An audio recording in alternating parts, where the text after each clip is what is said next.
바울이 데살로니가 교회를 참 많이 칭찬했죠. 그리고 그들로 말미암아 하나님께 감사하고 찬송했습니다.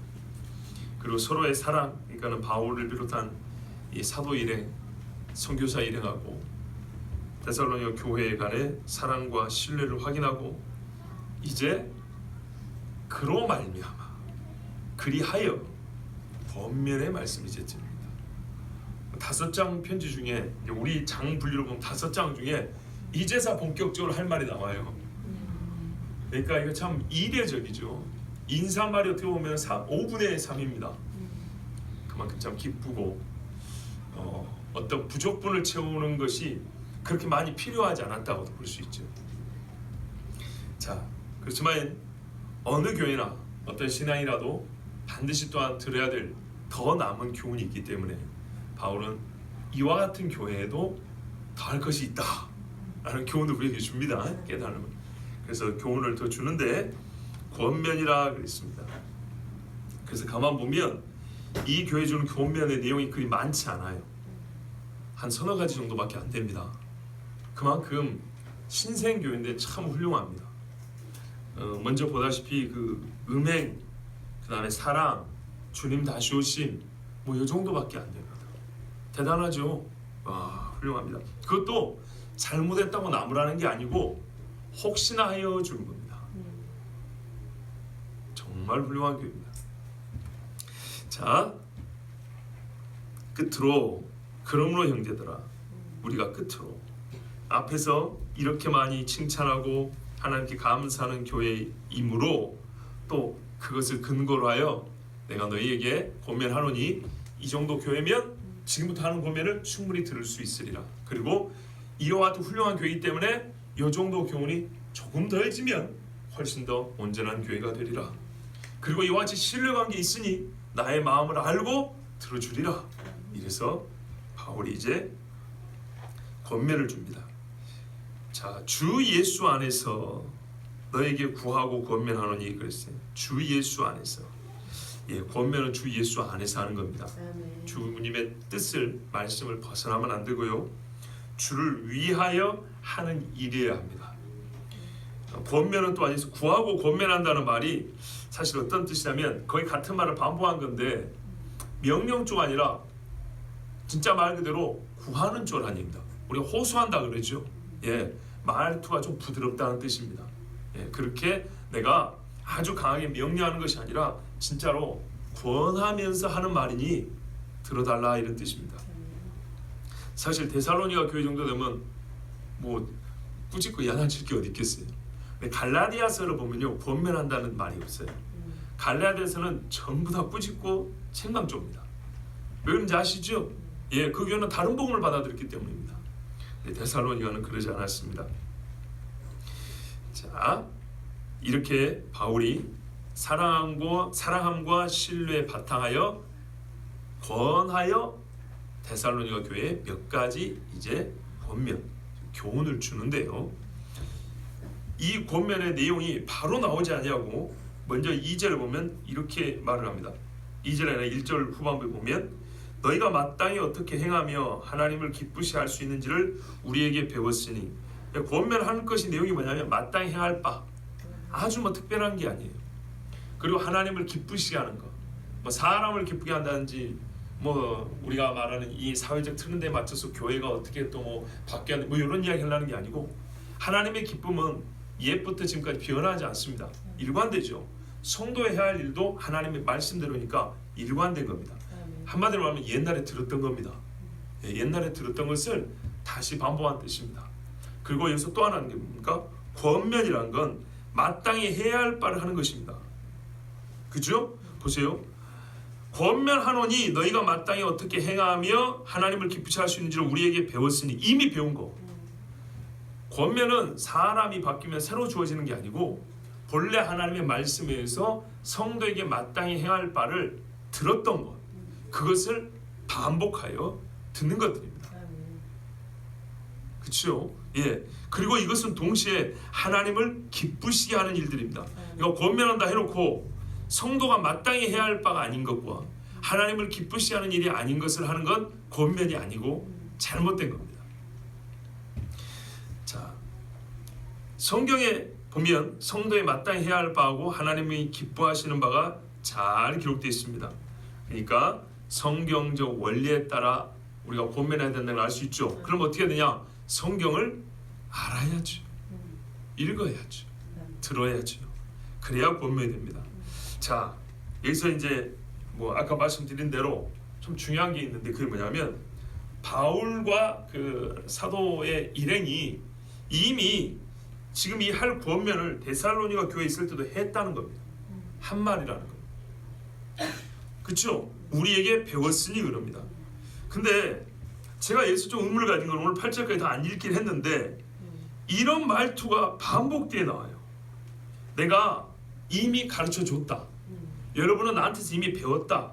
이 말이 1절 후반부에 일단 우리에게 배웠으니 이렇게 돼 있죠. 1절 후반부에 그렇게 돼 있죠. 예. 그 다음에 6절에 보면 우리가 너에게 미리 말하고 증언한 것과 같이 하고 이미 그렇게 말했다고 말해줍니다. 그렇죠? 또 2절에도 보면 너에게 무슨 명령 준 것을 너희가 아느니라 하면서 자기가 자꾸 우리가 너에게 이렇게 말을 했다, 가르쳐 줬다 이런 식으로 반복해 말합니다. 여러분도 아마 설교 들었다가 저나 우리 전도사님들이 설교할 때 이런 말 하는 경우를 자주 들었죠. 전에도 제가 설교했는데, 전에도 말했는데 이런 이야기 반복해서 한 설교에 서너 번씩 나오면 별로 듣기 안 좋죠. 다 알거든요. 알아요. 아는데 그게 이제 어떤 경우에는 그만큼 생각나게 하려고 하는 말이에요. 무슨 말이냐면 우리가 자꾸 듣고 반복하니까 듣기는 싫지만 왜 반복하면 실제로 다 까먹어버리기 때문입니다. 그럼 안 까먹으시면 그런 말을 안 해요. 근데 까먹기 때문이에요. 근데 바울이 지금 똑같이 그러고 있어요. 이 짧은 말을 쓰는데 내가 당신들에게 말했다, 우리가 함께 있을 때 가르쳐줬다, 우리에게 배웠다 이 말이 한 3번 나옵니다. 그러면은 듣는 데살로니가 교인 입장에서 별로 그렇게 이게 기쁘게 자연스럽게 들리는 말이 아니에요. 근데 바울이 왜 이렇게 했을까요? 그냥 강조. 내가 가르쳤어. 당신들은 나한테 배운 거야. 그러니까 지금도 내 말을 잘 들어. 그런 뜻일까요?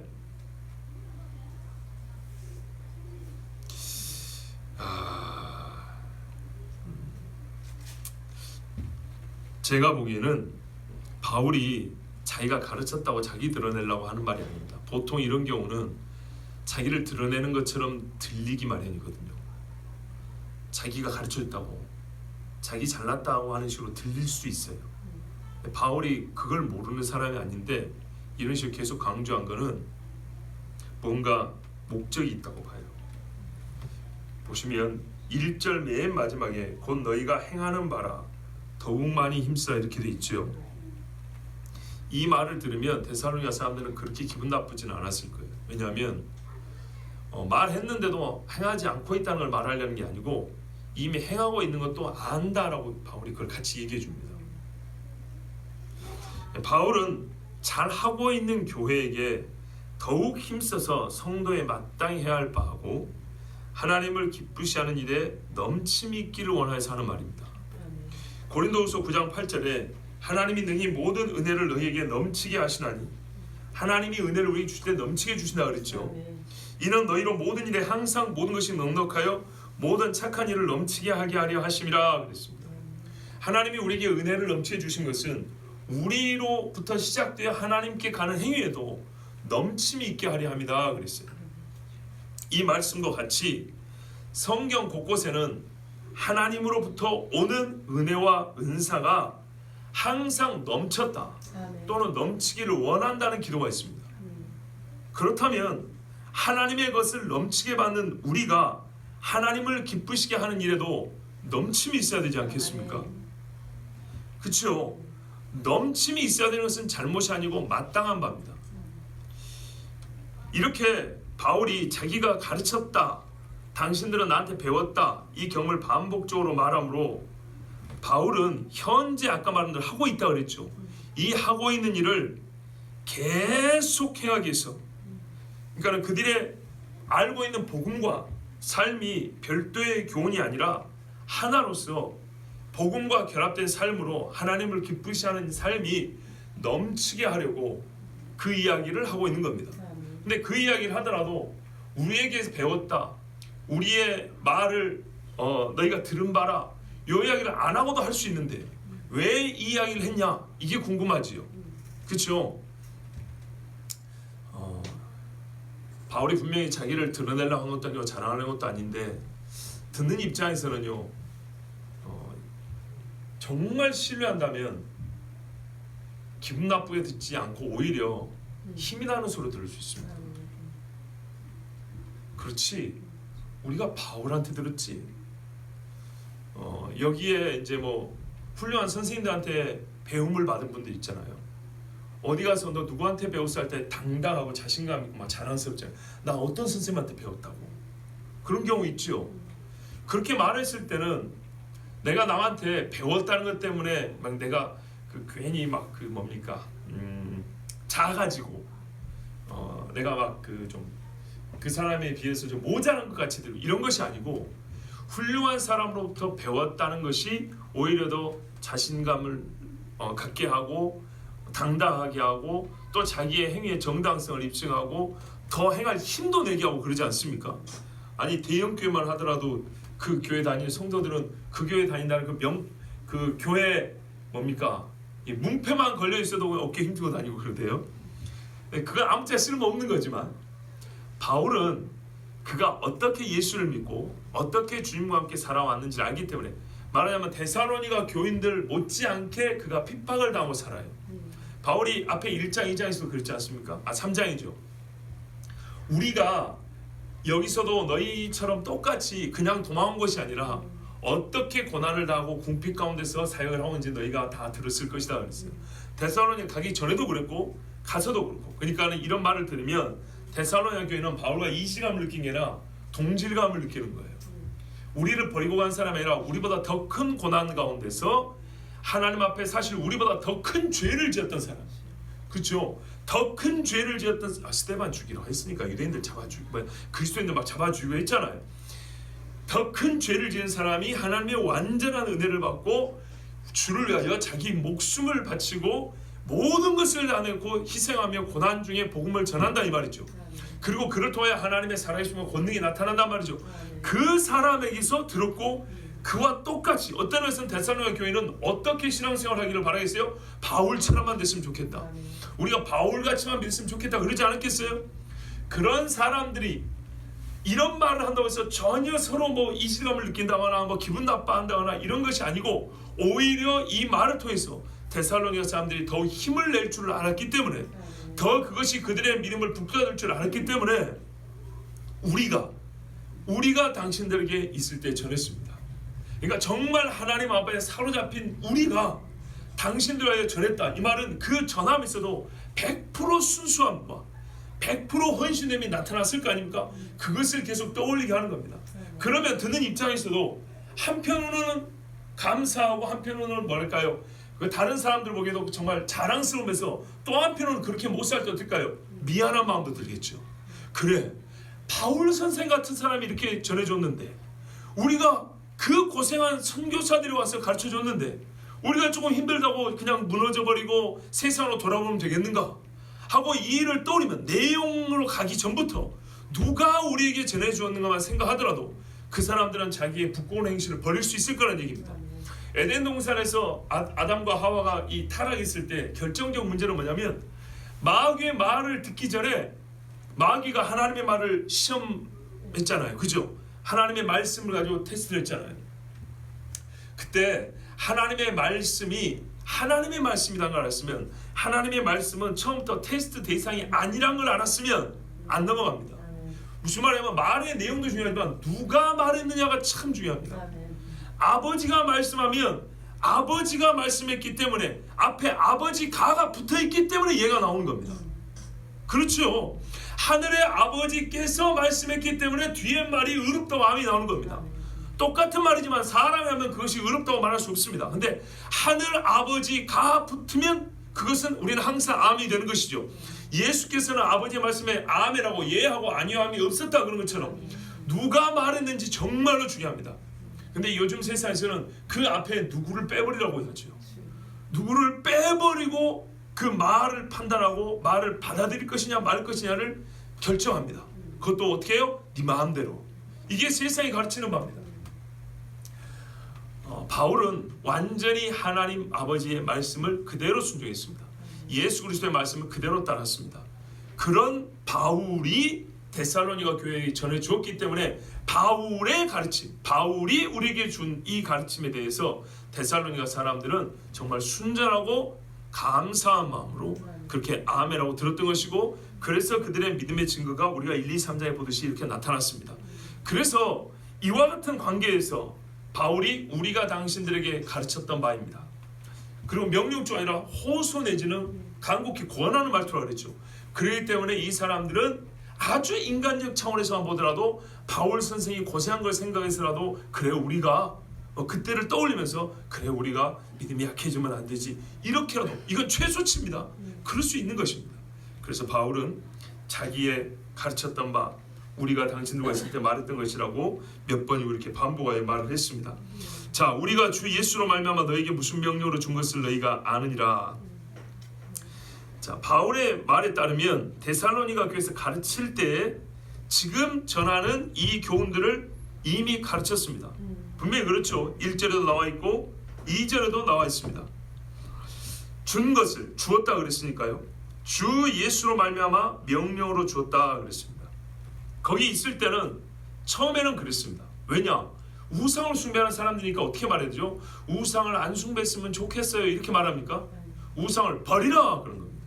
자, 그러면 지금 버리고 있어요. 버렸어요. 그 사람들한테도 똑같이 버려라 이래야 됩니까? 아니죠. 버리고 지금 잘하고 있으니 이제 한 가지 더 합시다. 내지는 버리고 깨끗하게 사는 삶을 계속해 가십시오 이렇게 말하겠죠. 그러니까 처음에는 단호하게 명령을 말했어요. 그리고 지금은 호소하고 권면하는 겁니다. 그런데 이 명령, 지금부터 나올 이야기가 그때 당시 처음으로 명령으로 주어졌던 것인데 참 이게 놀랍습니다. 어느 정도의 시간에 했던 것인가요? 고작 3주라고 그랬습니다. 3주 동안에 이 뒤에 나오는 내용들을 사실 다 가르쳤던 겁니다. 그러면 시간적으로 볼 때 이제 이 부분이 좀 중요한 부분인데요. 잘 들으십시오. 시간적으로 볼 때 이 교훈들은 복음 그 자체로 들을 수밖에 없는 짧은 시간입니다. 보십시오. 수백 년간 귀신의 영에 사로잡혀 살았던 도시였습니다. 그 수백 년 혹은 수천 년 된 귀신에 의해서 노임을 받았고, 또 삶의 환경은 여전히 이교적인데 그들 속사람이 밖에서 완전히 성경적인 삶을 살게 된 사람들입니다. 그런데 이 사람들이 지금 현재 바울이 칭찬하는 정도의 사람이 되는데 3주 동안 바울이 가르칠 때 소위 우리식으로 말하면 복음의 핵심 따로, 교리 따로, 생활훈련 따로, 경건생활 따로, 세계관 따로 이렇게 가르쳤을까요? 그럴 시간이 없습니다. 자, 제 말을 잘 파악해야 됩니다. 본래는 그렇게 따로 가르치는 건데 바울이 딱 영감으로 야, 데살로니가에서는 얼마 못 있겠구나, 짧게 있겠구나, 그래서 쫙 압축해갖고 가르쳤다는 뜻이 아닙니다. 그게 아니고요, 바울은 항상 어딜 가나 이거를 통합적으로 가르쳤다는 얘기입니다. 시간이 부족해서 데살로니가 교회에서는 속성교육을 했다는 뜻이 아니고 본래 복음은 총체적으로 가르쳐야 됐고, 복음의 적용 영역은 전인격적이고 포괄적이기 때문에 별도의 이름을 붙이지 않고도 복음을 전하고 듣는 순간 바로 우리는 영적 정체성도 바뀌고 생각도 전환되고 시각도 달라지고 하나님의 형상으로 삶이 변화되는 것이 시작이 되는 겁니다. 그렇죠. 그리고 비록 짧은 시간이지만 데살로니가 교회에서 이 일들이 일어난 것을 바울이 봤던 겁니다. 그리고 지금도 그렇게 살고 있다는 소문을 듣고 있는 중입니다. 다시 정리해드릴게요. 보십시오. 복음은 원래가 처음부터 전인격적입니다. 복음은 총체적이고 포괄적이고 한마디로 통으로 듣고 통으로 바뀌는 겁니다. 그래서 뭐랄까요, 처음에 가가지고 교회를 세울 때, 데살로니가를 세울 때 생활 이야기는 하나도 하지 않고 순전히 예수 그리스도가 이런 분입니다 라고만 얘기를 하고, 이게 100% 다 끝나면 자, 그 다음 단계, 자 이제는 삶을 이렇게 살아야 됩니다, 자 그 다음 단계, 이제 세상을 보는 눈은 이렇게 돼야 됩니다, 이렇게 가르친 게 아니라 이 말입니다. 본래 통으로 한꺼번에 말하는 겁니다.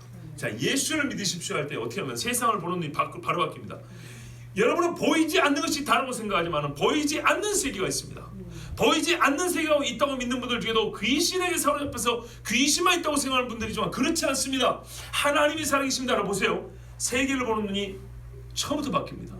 그래야 복음이 들어갑니다. 왜? 그 하나님이 계시다고 말해야 우리가 어떤 존재인지 알고 왜 구원이 필요한 존재인지 알겠죠. 그리고 복음을 듣고 이제 우리가 자, 이래하여 예수님께서 하나님께서 우리를 살리시고 자기 아들을 보내주셨습니다. 십자가에 못 박으셨습니다. 이건 계속 죽음입니다. 자, 우리가 예수 그리스도 안에서 하나님의 자녀가 되었습니다. 자녀는 어떻게 삽니까? 성경에 보면 너희는 나와 같이 거룩하라 말씀하셨습니다. 여러분 거룩하셔야 됩니다. 오늘 예수 믿고 작자분들 손 들어보십시오 하면 손 든단 말이죠. 여러분 예수를 믿기 위하여서 우리가 해야 할 것이 없지만 믿었기 때문에 여러분이 해야 할 것이 있습니다. 술 담배를 끊으십시오. 음행을 버리십시오. 우상을 불태우세요. 이렇게 말한다고요. 여러분 이게 1시간짜리 설교에 다 들어갈 수 있습니다. 맞죠? 1시간짜리 설교에 다 들어갑니다. 이것들을 이제 조금 더 깊게, 조금 더 구체적으로 배우고 가르치기 위하여 특지하게 훈련 시간을 갖습니다. 그러나 여러분도 저한테 드는 설교도 한번 봐보세요. 어느 설교든지 안에 한 편을 딱 잡으면 그 안에 복음의 진수도 있고 여러 가지 교리도 있고 생활의 실천도 있고 우리의 삶이 바르게 다시 생각이 될 부분들께 생각이 전환될 것도 있고 우리의 습관을 고쳐야 될 문제도 있고 전체적으로 총망라되어 있습니다. 어떤 경우에는 이것이 좀 강조되어 있고 어떤 경우에는 저것이 좀 무게중심이 있는 경우 있지만은 본래 복음은 총체적입니다. 그렇기 때문에 데살로니가 교회가 아무리 짧게 들었다 하더라도 그들은 복음을 듣는 순간 우상을 버려야만 자동적으로 알게 됐어요. 왜요? 예수에는 구원이 없다 그랬잖아요. 예수에는 구원이 없다는 말 자체가 예수만 믿어야 된다, 종교다원주의를 배격합니다. 이 세대 사상이죠.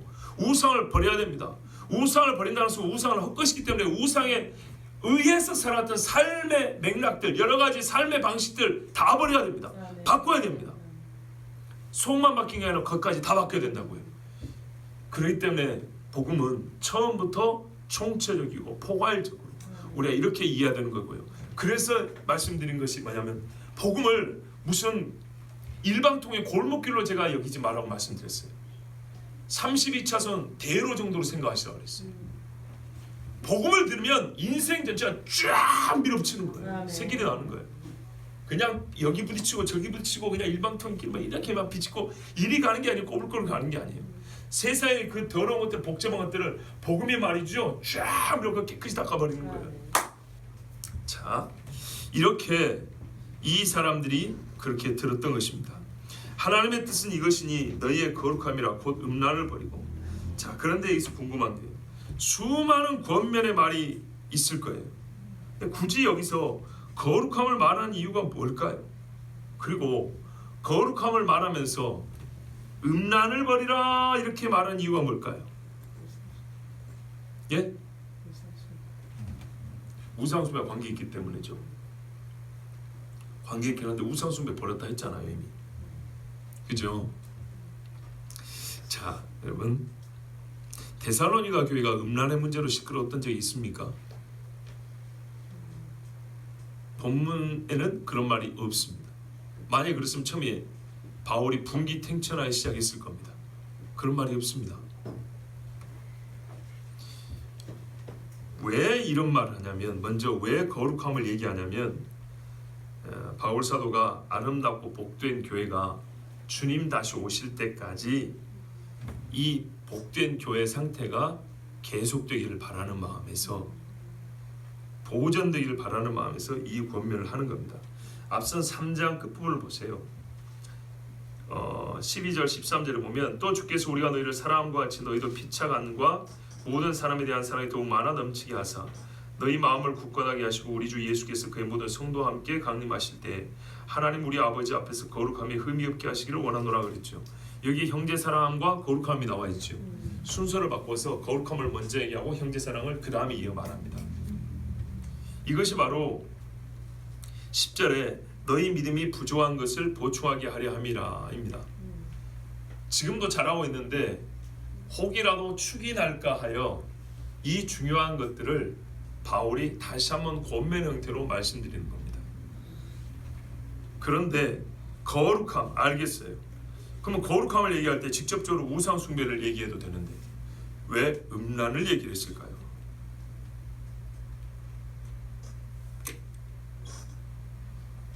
그 전에 한번 생각해 볼게요.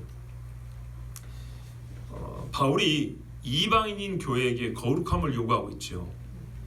거룩함을 요구한다는 것은 원래 하나님이 이스라엘에게 요구했던 겁니다. 이스라엘과 이방인을 나눌 때 거룩함과 부정함의 기준이 있습니다. 근데 지금 바울은 이방인 중에서도 교회와 교회 아닌 비교회를 나눌 때 거룩함을 기준으로 삼습니다. 이것은 아주 중요합니다. 교회 안에 이 거룩함이 사라지면 교회는 교회가 아닙니다. 자, 우리가 출애굽기 19장 5절 6절을 보면 너희가 내 말을 잘 듣고 내 언약을 지키면 너희는 모든 민족 중에서 내 소유가 되겠고 너희가 내게 대하여 제사장 나라가 되며 거룩한 백성이 되리라 그랬어요. 분리해서 들으면 안 되고요. 언약 지키고 하나님의 소유가 되고 제사장 나라 되고 거룩한 백성은 함께 가는 겁니다. 또 신명기에 보면 이 말씀을 다시 한번 들려주죠. 26장 18절 19절에 여호와께서 내게 말씀하신 대로 이미 말씀하신 겁니다. 출애굽기 그 시내산에서 오늘 너를 그의 보배로운 백성이 되게 하시고 보배라는 것 자체가 깨끗한 거잖아요. 그의 모든 명령을 지키라 화건하셨느니라. 똑같은 말씀입니다. 그런즉 여호와께서 너를 그 지으신 모든 민족 위에 뛰어나게 하사 찬송과 명예와 영광을 삼으시고 그가 말씀하신 대로 너를 내 하나님 여호와의 성민이 되게 하시리라 그랬어요. 거룩한 백성 되게 한다 그랬습니다. 또 레위기 20장 23절에서 26절을 보면 너희는 내가 이제 그럼 거룩함이 되는데 거룩함을 대표적으로 말했을 때 어떤 것을 거룩하다 하지 할 때 레위기가 그걸 가르쳐 줍니다. 본문을 이야기해서 지금 읽어드린 겁니다. 레위기 20장 23절을 보면 너희는 내가 너희 앞에서 쫓아내는 족속의 풍속을 따르지 말라. 아멘. 그들이 이 모든 일을 행함으로 내가 그들을 가증히 여기노라. 딱 답이 나오죠.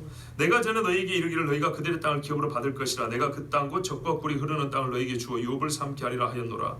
나는 너희를 만민 중에서 구별한 너희의 하나님 여호와이니라. 너희는 짐승이 정하고 부정한 것 새가 정하고 부정함을 구별하고 내가 너희를 위하여 부정한 것으로 구별한 짐승이나 새나 땅에 기는 것들로 너희의 몸을 더럽히지 말라. 너희는 나에게 거룩할지어다. 이는 나 여호와가 거룩하고 내가 또 너희를 나의 소유로 삼으려고 너희를 만 중에서 구별하였음이니라. 아멘. 이스라엘의 이스라엘됨은 그 거룩함은 바로 구별됨이었어요. 레위기에 보면 구별됨이 음행의 문제에서부터 시작해서 짐승의 부정함을 가리는 문제까지 전체 삶에 적용이 됩니다. 모든 면에서 어쩌라고요? 이방과 구별되라는 겁니다. 그래서 우리가 거룩함을 얘기할 때 제일 먼저 얘기할 것이 음행입니다. 음행은 거룩함을 훼손하고 거룩한 삶을 막는 1등 공신입니다. 공이라고 말하죠. 그렇지만 하여튼 가장 강력한 힘을 말하는 악한 그런 이 영의 무기가 음행입니다. 고린도전서 6장 18절에 우리 잘 아는 말씀 있죠. 음행을 피하라. 사람이 범하는 죄마다 몸 밖에 있거니와 음행하는 자는 자기 몸의 죄를 범하느니라 그랬어요. 내 몸으로 다른 곳의 죄를 범해서 그 죄를 지은 행위자로서 내가 부정해진다든지 또는 죄의 결과 내가 부정해진다든지 그러는데 음행은 뭐냐면 처음부터 죄를 짓는 대상이 나요. 나. 무섭죠. 그러니까 음행이 거룩을 상실하는데 1번이에요. 가장 강한 거예요. 음행을 저지르면 사람 마음이 벌써 영적으로 기운이 확 떨어져요. 어떤 영적인 기력이 날 만한 걸 갖다 공급을 해줘도 쉽게 표현하면 영양제 주사를 놔도 주사 약이 안 들어가는 것과 같아요. 음행의제는 그렇게 무섭습니다. 음행의제를 빼내야 하나님의 은혜가 들어가는 것 같이 제 표현을 이해해 주시기 바랍니다. 예. 그만큼 강력한 힘을 말하는 것이 바로 음행이라는 겁니다. 그리고 음행은 얼마나 무지막지하면 머릿속에 한번 들어오면 이게 지워지지도 않아요. 그렇죠? 교회 와서 예배 드리는 대로 딴 생각이 나죠. 그 정도로 무지막지한 게 음행입니다. 자, 그래서 우리가 바울이 거룩함을 얘기할 때 음행을 얘기한 이유를 이제 알게 됐는데, 여기에 조금 더하여, 이거는 제가 그동안에 배경이 그리 중요하지 않다 그랬는데 이 부분에 대해서는 배경 이야기를 조금 해드릴게요. 왜냐하면 그 거룩함 이야기를 할 게 많은데 음행을 얘기를 했기 때문에 데살로니가를 비롯한 이 지역 사람들, 헬라 문화권 사람들이 당시 어떻게 살았는지를 좀 들을 필요가 있다고 생각해요. 왜 제가 이거를 오늘은 배경 이야기를 하냐면, 이것이 오늘날 우리를 살펴보는데 매우 중요한 통찰력을 주기 때문입니다. 자, 옛날에 제가 지금부터 그때 당시 이 음행의 문화, 음란한 문화를 소개해 드렸는데, 이거는 제프리 웨이마라는 신학자가 연구한 것을 참고한 겁니다. 거기 보면 뭔 이야기가 나왔냐면, 당시에 20대 중반의 남자가 10대 여자와 결혼합니다. 10대 젊어서 좋다고 하지만 성적으로 만족을 누리기에는 약간의 부족함이 있는 나이가 여자들의 10대입니다. 10대 한 중반 정도, 요즘에 한 중학생 정도 생각을 해보세요. 좀 곤란하죠. 그러면 이 20대 중반의 청년인 남편들은 어떻게 하냐? 여자 노예들, 그리고 가난한 여성들 또는 매춘부들하고 이 음행을 저지르는 일이 비일비재했고요, 일반화되어 있었어요. 자, 이 정도는 별로 놀라시지 않죠? 안 놀라죠. 그런데 그리스의 최고의 웅변가고, 그 바울이 아테네에서 사도행전 17장 보면 아테네에서 연설했죠. 그 아테네에서 최고로 존경받는 그 연설가가 누구냐면은 데모스테네스라는 사람이 있어요. 이 사람이 아테네 역사상 최고라고 칭송받는 사람인데, 이 사람이 아테네 사람들이 뭐라고 말했냐면, 우리의 쾌락을 위해 우리는 연인들을 두었고, 하루하루 우리의 육체적 행복을 위해 첩들을 두었으며, 그리고 우리의 합법적인 자녀들을 출산하고 우리의 가정들에 대한 믿음직한 수호자들의 역할을 하도록 아내들을 두었다. 한 여자는 없네. 연인들, 첩들, 아내들. 근데 여기서요, 아내들은 어떻게 표현이 되냐면, 보세요. 합법적인 자녀를 출산하고 우리의 가정들에 대한 믿음직한 수호자들 역할을 하라고. 무슨 말입니까? 자녀들 낳고 기르고 집안 살림하라고 믿음직한 여자를 구해가지고 아내로 삼아서 집에 딱 놓고, 남자들은 뭐 한다고요? 밖에 가서 연애질 한다, 이 말입니다. 이거를 당시 최고의 엘리트요 웅변가가 사람들에게 연설한 내용입니다. 이렇게 말했어요. 그런 동네에 동시에 우상이 즐비했던 거 아닙니까? 그래서 바울이 화가 났죠. 또 이 사도행전 보면 스토아 철학자들 나오는데, 그리고 로마의 보수적인 이 공화주의자, 우리도 민주공화국이죠.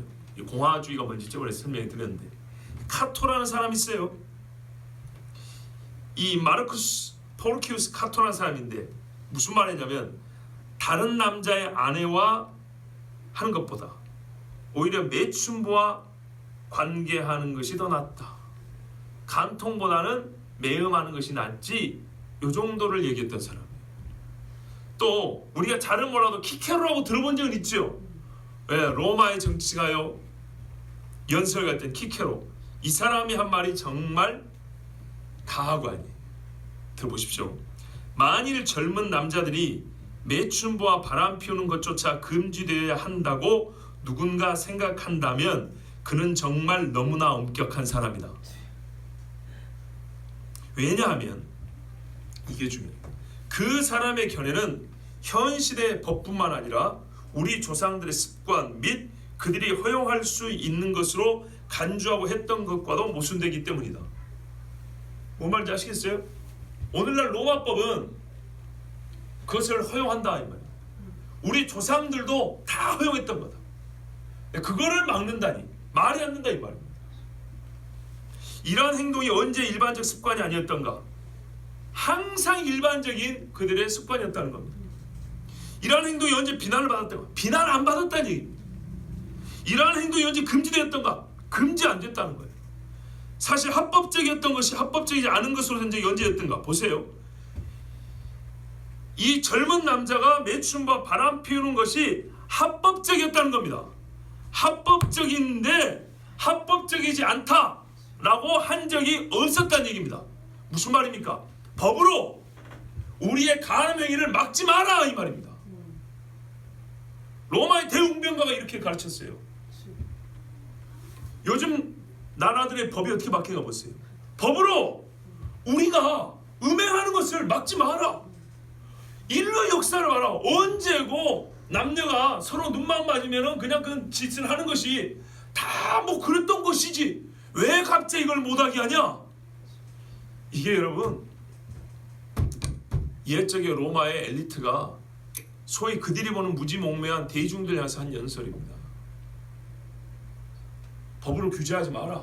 우리는 짐승처럼 살겠다. 이게 철학자들의 생각입니다. 이게 여러분 세상 생각입니다. 그러니까 지금 세상이 어떻게 돌아가는지 보세요. 꼭 우리 시대가 그래요. 그러면은 무슨 말이냐면 이런 더러넘은 세상이 왜 그동안에 음행하지 마라. 간음은 죄다. 그래서 각 국가의 법들이 정말 도덕적이고 윤리적이고 아주 수준 높은 윤리성을 가진 법들이 있을까요? 바로 성경의 가르침을 따랐기 때문입니다. 성경의 가르침을 따랐기 때문에 매춘은 안 된다. 간통은 죄다. 무슨 말인지 아시겠죠? 결혼 전에 성순결 지켜라 이렇게 가르쳤던. 그래서 각 나라에 정말 이 건전한 성윤리가 퍼져나왔고 가르쳐졌고, 그래서 각 나라들의 이 더러운 성윤리로만, 성윤리가죠, 이 더러운 성생활로 말미암아 나라가 아주 무질서하고 더럽혀졌던 것들이 깨끗해지고 바로잡히고 질서 잡히고 정신 차린 나라들이 되어왔던 겁니다. 그런데 마귀가 어떻게 해요? 이제는 다시 옛날로 돌아가는 거예요. 각 나라의 성경을 따른, 저번에 말했죠, 자연법, 즉 하나님이 자연적인 양심 속에서 준 법들마저도 무시하여 때와 법을 변개한다 그랬죠. 이제 말 그대로 성경이 없던 시대로 돌아오고 있는 겁니다.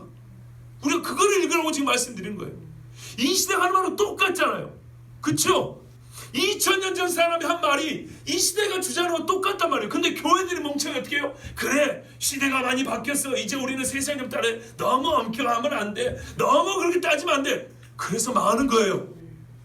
그래서 교회가 문 닫게 되는 거라고요. 그래서 교회가 경건의 힘을 잃어가는 거라고요. 고작 로마 철학자들이, 헬라 철학자들, 정치가들 했던 말 따라가니까 교회가 하나님의 법을 잃어버리니까 교회가 약해지는 거예요. 플라톤 앞에 플루타르코스, 우리가 말하는 플루타르크라는 영웅전을 쓴 사람인데요. 이 사람이 뭐라면 예비 신부들에게 그들의 남편들이 바람 피울 때 불평하여 자신들과의 좋은 관계를 위험에 빠뜨리기보다 눈 감아주는 것이 더 좋다고 충고했습니다. 아시겠죠? 남편이 바람 피우면 괜히 그 싸우지 말고 그냥 조용히 살아. 눈 감고 그냥 넘어가.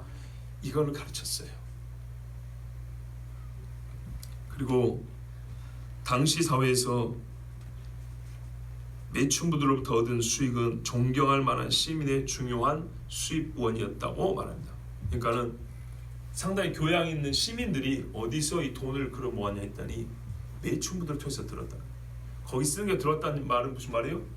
그런 업에 종사했다는 말이 되기도 하죠. 여관이나 음식점에서도 성적 유흥을 위하여 여성 노예들이 고용되었다 그랬습니다. 자, 오늘 우리나라 혹은 세계 여러 국가들에서 보는 것과 다릅니까? 같습니까? 똑같죠. 이게 언제 없어졌다고요? 말 그대로 교회가 왕성할 때는 없어졌어요. 교회가 성령이 충만하고 영적인 힘이 강할 때, 경건의 능력이 있을 때는 각 나라가 이런 것들이 없어지고 깨끗해졌어요. 그런데 교회가 하나님을 버리고 하나님의 언약의 말씀을 버리고 시대가 변했니 어쩌니 저쩌니 하면서 성경을 우리가 뭐 비판적으로 받는 이런 헛소리할 때 어떻게 됐습니까? 그 세상의 악법들을 다 바꿔서 성경에 일치하게 법을 만들어놨는데 그것들을 교회 다닌다는 사람들이 스스로 무너뜨린 지경이 되어버렸어요. 지금 우리가 그러고 있는 거예요. 옛날 배경을 읽어드린 이유를 아시겠죠? 지금 우리가 그때로 돌아오고 있다고요. 교회가 이걸 감지하지 못해요. 교회에다가 흡연시설 만들어 놓고 자기가 지금 뭔 짓을 하는지도 몰라요. 오늘 구청에서 직원이 왔다 갔어요. 종교시설로 우리가 이제 건축할 때 뭐 허가가 나고 뭐 이러지 않았겠습니까? 그래서 확인하러 왔다는 거예요. 그래서 확인하면서 예배당 보고 사진 찍고 갔어요. 근데 하는 말이 이랬어요. 가보면 카페하고 장사하고 이런 데가 있어서요. 이런 말을 왔어요. 무슨 말입니까? 구청 직원이 보기에, 즉 적어도 우리나라 행정법상, 행정에 관한 법률상 교회가 그런 걸 하면 안 된다는 거예요. 근데 구청 직원이 하는 말 이렇게 잘 들어보세요. 교회라고 지어놓고 가봤는데 무슨 말이야? 딱 한마디 요지를 말하면 교회답지 않은 짓을 하는 것들이 있어가지고 우리가 이렇게 일일이 확인하러 다닌다 그 말이에요. 그래가지고 정말 우리가 흔히 말하는 전도가 되겠습니까? 말을 듣겠습니까? 안 들어요.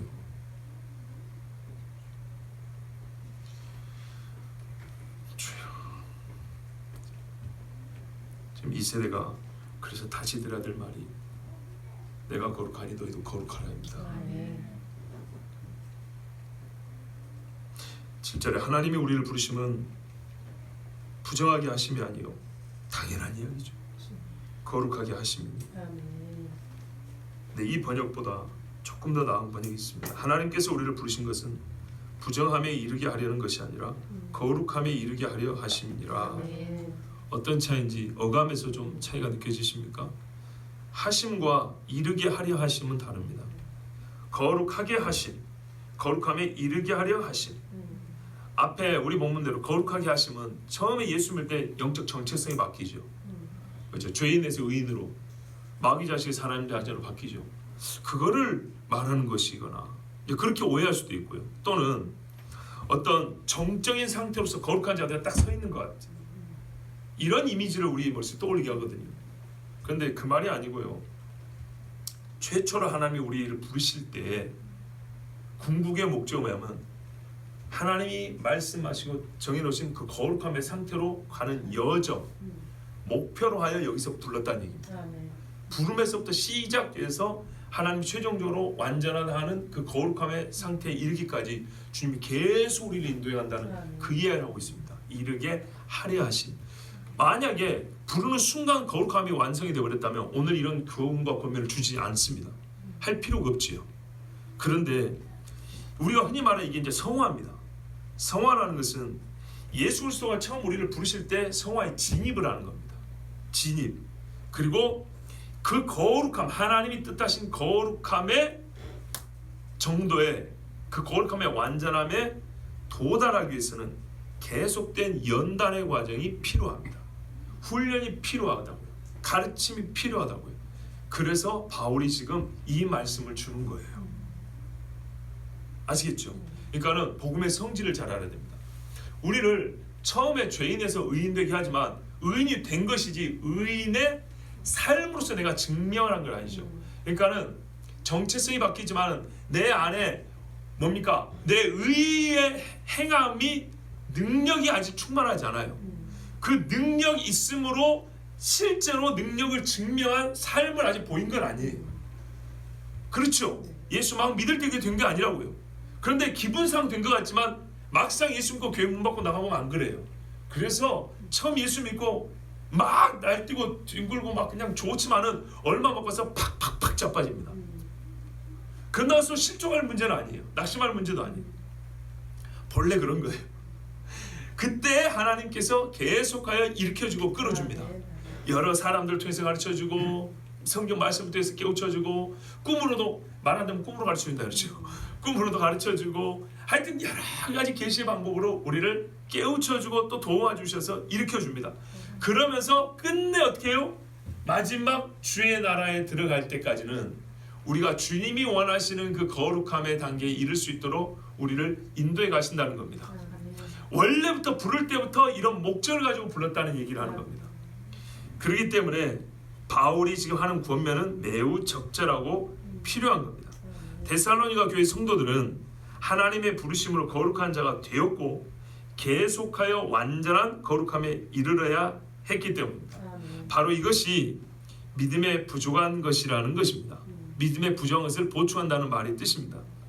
성화에 대한 교리가, 잘 보세요, 성화가 무엇인지에 대한 교리가 지식으로서 부족하지는 않지만 행여나 있을 수 있는 자만, 만족, 자기 만족, 나태로 말미암아 가장 강력한 적인 음행으로 인하여 거룩함에 이르지 못하는 자가 있을까 하여, 그리고 그것은 곧 이 신생교회의 붕괴로 이어질 수 있기 때문에 바울은 이것이 부족하지 않도록 끝까지 충만히 채워주려고 지금 이 거룩함과 음행의 문제를 얘기하는 겁니다. 자, 이제 한 가지만 더 말씀드릴게요. 우리 한번 실제로 생각을 해보세요. 우리가 예수를 알지 못할 때 가장 즐거워하고 즐겨했던 짓을 예수를 믿으면서 버리는 경우가 대부분입니다. 잘 들으세요. 교회 다니면서가 아니라 예수 믿으면서. 예수 믿게 되면 버립니다. 맞죠? 버립니다. 자, 그리고 그 버림이 내가 예수 믿는다는 증표요 신앙의 증거입니다. 맞습니까? 예. 그런데 정말 예상하지 못했던 일들이 벌어지는데요. 내가 나름대로 괜찮은 이제 신앙인으로 산다 생각할 때쯤에 모순되게도 옛적의 범죄로 부담 없이 돌아가는 자들이 간혹 있습니다. 간혹 심심할 때면 이미 벌인 행위를 거리낌 없이 행하는 분들을 보는 경우가 있습니다. 무슨 말인지 선뜻 잘 이해가 안 되십니까? 예를 들면 지금 음행의 문제잖아요. 음행했던 자가 예수를 믿고 막 회개하고 막 이러면서 버렸어요. 교회 왔어요. 신앙생활 열심히 해요. 예, 봉사도 하고 뭐 각종 뭐 선교도 가고 수련회도 가고 뭐 하여튼 누가 봐도 예수 믿는 사람이에요. 그런데 그 사람이요, 어느 때 옛날하고 똑같이 그런 음행의 죄를 저지르고 있다고요. 그럼 그거 보면 어떻게 했어요? 깜짝 놀라겠죠. 되게 실망을 하겠죠. 본인은 근데 생각보다 덤덤한 거예요. 괜찮아요. 별 문제 없이 똑같이 교회 와서 막 똑같이 해요. 어떻게 이런 일이 벌어질 수 있을까요? 여러분은 못 보셨구만요. 왜 그런 일이 벌어지냐면 제가 크게 세 가지 이유를 가르쳐 드릴게요.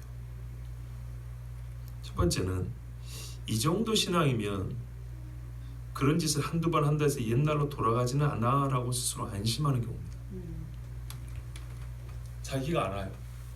내가 옛날에 그 죄를 잠깐 몇 번 짓는다고 해서 내가 그런다고 교회 떠날 사람이 아니야. 이런 안심을 하고 그런 짓을 저지르는 경우가 있어요. 정말 생소하게 들으시는데 여러분 한번 가정입니다. 본인을 한번 가정을 해보세요. 본인을 가정을 해보라고요. 절대 그런 일이 없기를 바라고요. 생각만. 만약에 내가 옛적에 지었던 죄를 지금 이 신앙인 중인데 한 번 지었다 해서 내가 그렇다고 그 한 번 죄 때문에 내가 정말 가룟유다 같이 나는 이제 돌아갈 수 없어 하면서 목매달아 죽을 분 계세요? 없지요. 그래도 교회 다시 나오겠죠.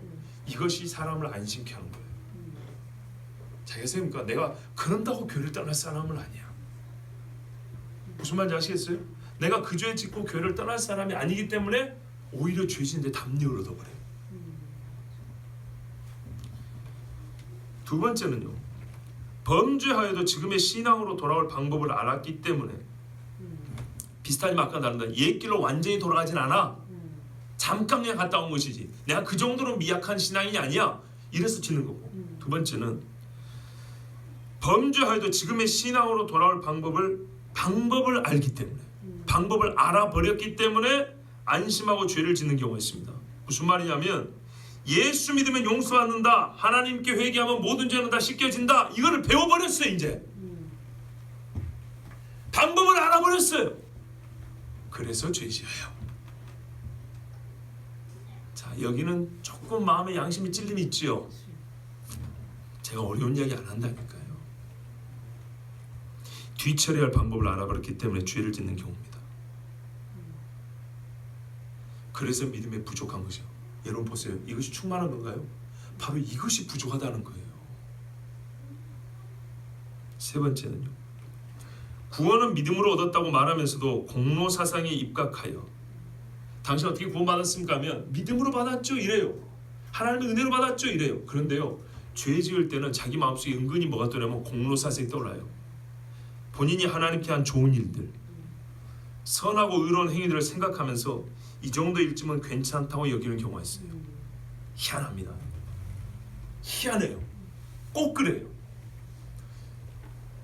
당신이 어떻게 어떻게 구원받았습니까? 하면 하나님의 은혜로 믿음으로 말미암아 구원받았습니까? 분명히 이렇게 대답합니다.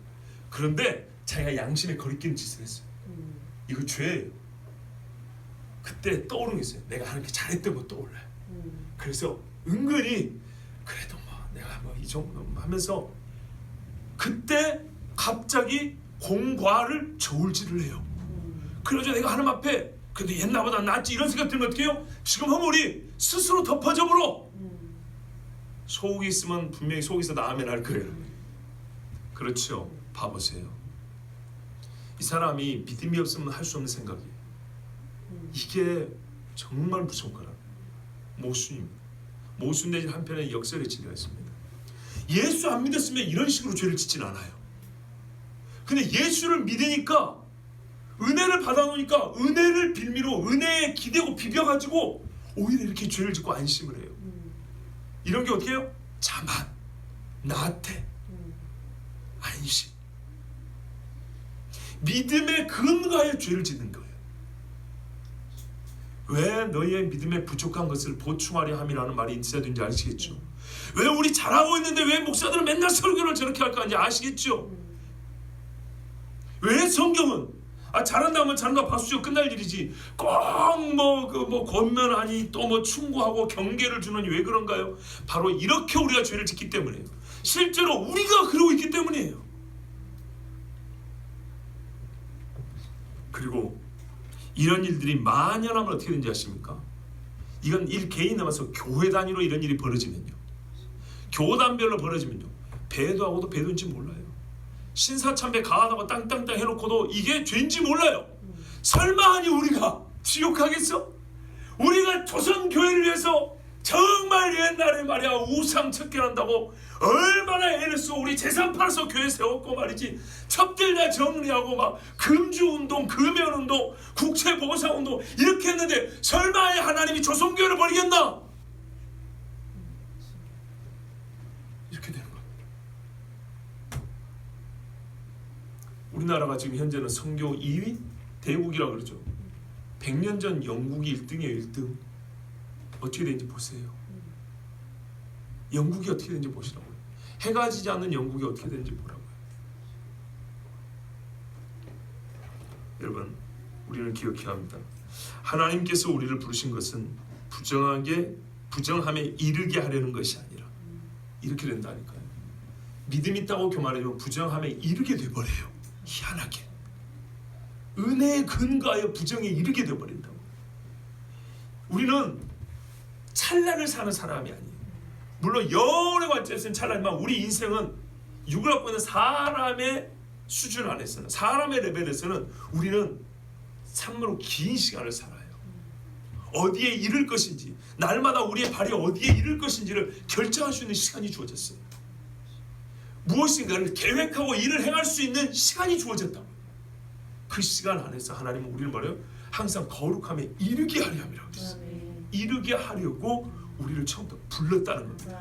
그런데 희한하게 부르시는 것을 얘기할 때는 은혜를 말하는데 이름, 어디에 이를 것인가를 얘기할 때는 하나님의 은혜가 아니고 이상하게 부정에 가 있는 경우가 있다고요.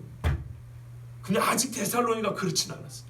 근데 행여나 그들이 빠져나온 그 부정에 다시 돌아갈 수가 있기 때문에, 그것이 아주 강력한 마귀의 병기인 걸 알기 때문에 바울은 정말 사랑하고 신뢰하는 이들이 주님 오실 때까지 거룩한 교회를 서기 위해서 음행을 버리라.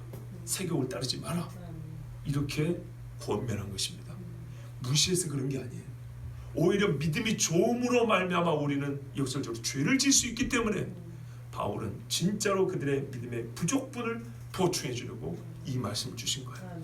그러므로 특별히 오늘 우리 세대는 2000년 3000년 전에 그 하나님의 진리를 모르던 이방 사회로 기독교 국가, 자칭 기독교 국가라고 하는 대한민국이 그렇게 따라가고 있는 것을 볼 때 우리가 얼마나 거룩에 힘써야 하며 하나님의 거룩한 법을 보존하고 또한 준수해야 되는지 우리의 정말 이 책임감이 그 어느 때보다도 무겁게 느껴져야 할 때입니다. 여러분, 주님이 짊어지신 십자가 지고 가는 길이 한편 주와 같이 가기 때문에 쉽고 세상과 싸워야 되기 때문에 육으로는 어렵습니다. 그러나 우리 아니면 꼭 우리 교회만 말하는 게 아니라 신자가 아니면 그 싸움 싸울 사람 없습니다. 하나님의 법을 변개하고 자기들의 부정함을 자랑으로 삼는 이 세상 앞에 그것은 죄라고, 음란은 죄라고 말할 수 있는 곳은 교회밖에 없습니다. 끝까지 정말 복된 입을 열어서 하나님의 진리, 내가 음란을 버리고 거룩함에 일어나는 하나님의 말씀을 선포하는 우리 모두가 되고 또한 우리가 먼저 거룩함의 모범이 있고 경건의 능력을 잘 지키는 교회가 되기를 원합니다. 우리 함께 기도하겠습니다. 이 시간을